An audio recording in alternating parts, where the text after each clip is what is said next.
ایک इबरतनाक वाक़या। रसूलुल्लाह सल्लल्लाहु अलैहि वसल्लम ने फरमाया कि तुमसे पहले की उम्मतों में एक आदमी था जिसने 99 कत्ल किए थे।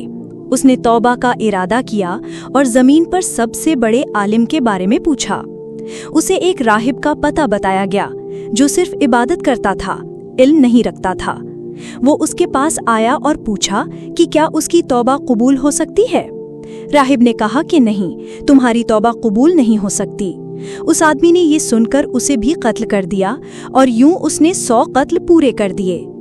उसके बाद उसने दोबारा सबसे बड़े आलिम के बारे में पूछा। उसे एक आलिम का पता बताया गया जो इल्म वाला था। वो उसके पास आया और पूछा कि क्या उसकी तौबा कबूल हो सकती है। आलिम ने जवाब दिया कि हाँ, कौन सी चीज़ तुम्हारी तौबा और अल्लाह के दरमियान हाइल है।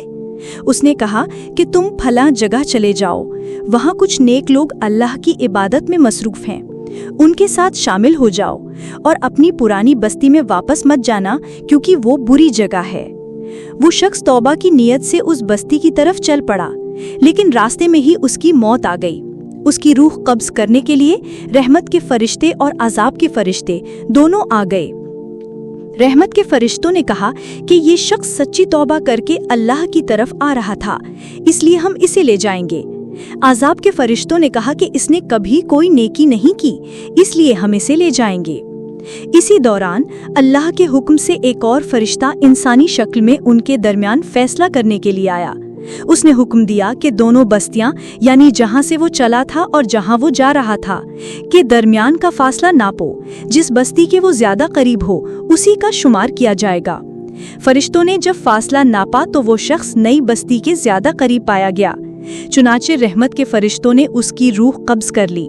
इबरत, इस वाक़े से ये इबरत हासिल होती है कि अल्लाह की रहमत और तौबा का दरवाज़ा कभी बंद नहीं होता, चाहे गुनाह कितनी ही बड़े क्यों ना हों।